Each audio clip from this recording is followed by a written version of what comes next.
جو لیکچرار ہیں faculty of eastern medicine کے ہمدرد یونیورسٹی کے، گریجویٹ ہیں ہمدرد یونیورسٹی سے، ایم فل فیلو ہیں ہمدرد یونیورسٹی سے، طب سے وابستہ اجمیری خاندان کی 7ویں پیڑھی سے ہے۔ ان کا پورا بیک گراؤنڈ طب سے، آباء و اجداد طب سے ریلیٹڈ ہے۔ 7 پیڑھیاں ان کی طب میں اپنی خدمات سر انجام دے چکی ہیں۔ ہمدرد یونیورسٹی میں شعبہ فارماکوگنوسی اور فارمیسی کو ہیڈ کرتے ہیں، اس کے سپروائزر ہیں۔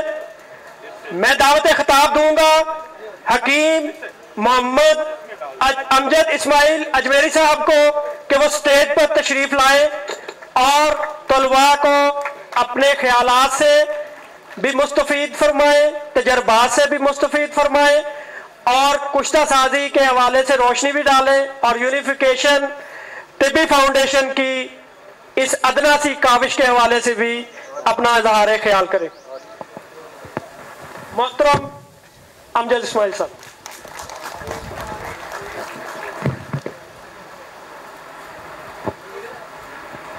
نحمدہ ونصلی علی رسولہ الکریم، بسم اللہ الرحمن الرحیم۔ السلام علیکم۔ میں بہت شکر گزار ہوں جناب حکیم ابرار دہلوی صاحب کا اور حکیم عبدالرحمن عبدالی صاحب کا اور معزز مہمانان گرامی کا کہ اتنا خوبصورت اور پرمغز اور معلوماتی ایک ورکشاپ کا انعقاد کیا، اور نو ڈاؤٹ یہ بڑا پروگرام ہے اور ایسے پروگرام جو ہیں وہ وقتاً فوقتاً ہوتے رہنے چاہیے۔ بات چونکہ کشتے کی ہو رہی ہے تو بہت سارے ہمارے اساتذہ یہاں موجود ہیں جن سے کچھ کہنا سورج کو چراغ دکھانے کے مترادف ہے، لیکن اس کے ساتھ ساتھ کچھ ہمارے اسٹوڈنٹس بھی موجود ہیں جس کے لیے میں بات کشتہ سازی کی ہے تو اسی پہ کچھ تھوڑی سی بات ہم کر لیتے ہیں۔ کشتہ جو ہے طب یونانی میں اس کے لغوی معنی جو ہیں وہ ہے مارا ہوا، یعنی فنا کیا ہوا۔ جب کوئی چیز اپنی شکل، اپنی ساخت، اپنا جسم کھو دیتی ہے تو پھر اس کو ہم کشتے کی نام سے یاد کرتے ہیں۔ اور طب یونانی میں ایسی دوا جو انتہائی قلیل مقدار میں اور تیزی کے ساتھ سریع نفوذ ہو جاتی ہو کر اپنے فوائد پہنچائے اسے کشتہ کہتے ہیں۔ اس کو اور آسان کر دیجئے، کشتہ جو ہے وہ بنیادی طور پہ نمک ہے، تیزاب اور دھات کے اشتراک عمل سے وجود میں آنے والی چیز کو ہم کشتہ کہتے ہیں۔ تو یہ جو چیز اس میں ہمیں ملتی ہے، ہم ڈفرینٹ نامیاتی اور غیر نامیاتی تیزاب کا اس میں ہم استعمال کرتے ہیں مختلف دھاتوں کے ساتھ، اور وہ جتنے بھی آرگینک ایسڈز ہیں جو نامیاتی تیزاب ہیں وہ ہمیں فروٹس سے، مختلف قسم کی سبزیوں سے، مختلف قسم کے پھلوں سے، ان سب سے، جڑی بوٹیوں سے ہمیں ملتے ہیں۔ اور اس کی مثال میں آپ کو دیتا چلوں، جیسے کہ سٹرک ایسڈ ہے، لیموں سے ہمیں ملتا ہے۔ ہم جب بناتے ہیں اس کا انڈے کے چھلکوں سے تو اس کو ہم اس میں مدبر کر رہے ہوتے ہیں، اس کے ساتھ انٹریکٹ کرا رہے ہوتے ہیں۔ اسی طرح سنکھیا کے حوالے سے جب آپ پڑھنے جاتے ہیں تو اس میں بھی سٹرک ایسڈ کا استعمال ہوتا ہے، لیموں کی شکل میں ہم اس کو انٹریکٹ کرا رہے ہوتے ہیں۔ اور میلک ایسڈ ہے ہمارے پاس، ٹارٹارک ایسڈ ہے ہمارے پاس، یہ جو ہے ونیگر میں ہوتا ہے، ایسیٹک ایسڈ ہے۔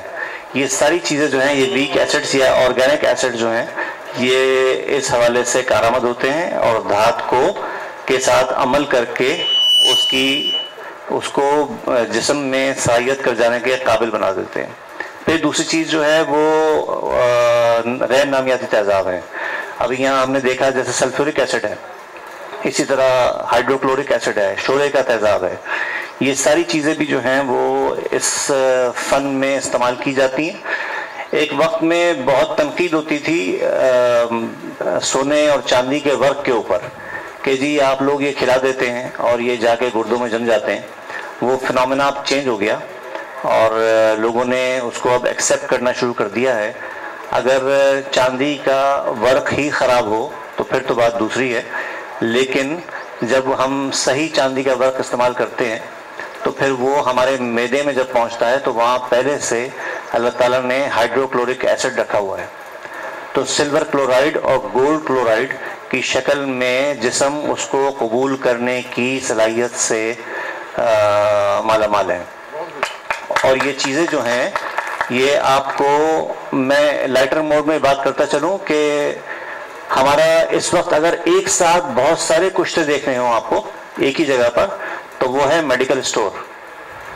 کسی بھی میڈیکل اسٹور پہ چلے جائیے، آئرن کے supplements, calcium supplements, zinc supplements, وہاں آپ کو کثیر تعداد ملیں گے. وہ کشتہ ہی ہے. زنک سٹریٹ جسٹ جو ہے پروٹین کا پلر ہے، بہت ساری اس کے فائدے ہیں. تو زنک سٹریٹ جب ہم بات کرتے ہیں تو وہ سٹرک ایسڈ کے ساتھ مرج کر کے اس کو سپلیمنٹ کی شکل میں دیا ہوتا ہے. کیلشیم فاسفیٹ، ٹھیک ہے، کیلشیم فاسفیٹ جو ہے وہ کیلشیم اور ساتھ میں فاسفیٹ آئنز جو ہیں وہ وہاں اس کے ساتھ مرج کر کے اور اشتراک کرا کر وہ ہمارے سامنے لایا جا رہا ہوتا ہے. اور یہ جو ہم چیزیں اس قسم کے جو پروسیس کر رہے ہوتے ہیں اور یہ اس میں صدیوں کے تجربات ہیں لوگوں کے، اس میں جو باڈی کے اندر، جسم کے اندر تحلیل ہونے کی اور جذب ہونے کی صلاحیت جو ہے وہ چوگنی ہو جاتی ہے.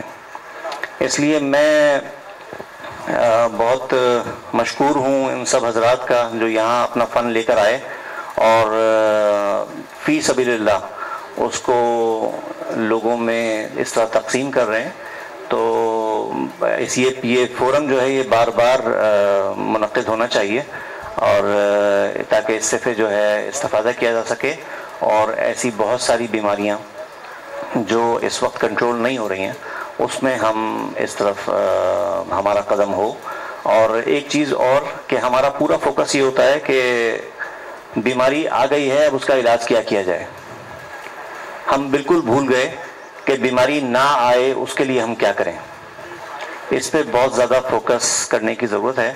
ہماری خوراکیں، ہمارے جو بچے آج کل یہ چیزیں کھا رہے ہیں پیکٹ میں، چپس اور ڈفرینٹ جوسز اور بسکٹس، اس میں پریزرویٹیوز ہوتے ہیں، ہیپیٹوٹاکسک ہوتے ہیں، ان سے بچائیے. جی ایم اوز کی بات کریں، جی ایم اوز جو ہیں وہ لوگ اس طرف دھیان ہی نہیں دیتے کہ ہم اپنی سبزیاں، اپنے پھل کیسے اگا رہے ہیں. اور اس میں کوئی دو رائے کی نہیں ہے بالکل بھی کہ ان چیزوں کے بغیر بھی ہماری پھل اور سبزیاں جو ہیں وہ اگ سکتی ہیں. ہمدرد یونیورسٹی میں ہم اس کو باقاعدہ اپلیکیشن اسی کر رہے ہیں. آپ لوگ حضرات کو میں دعوت دوں گا کہ وہاں تشریف لائیے، وزٹ کیجئے اور اپنی آنکھوں سے ساری چیزیں دیکھیے. بہت شکریہ، جزاک اللہ.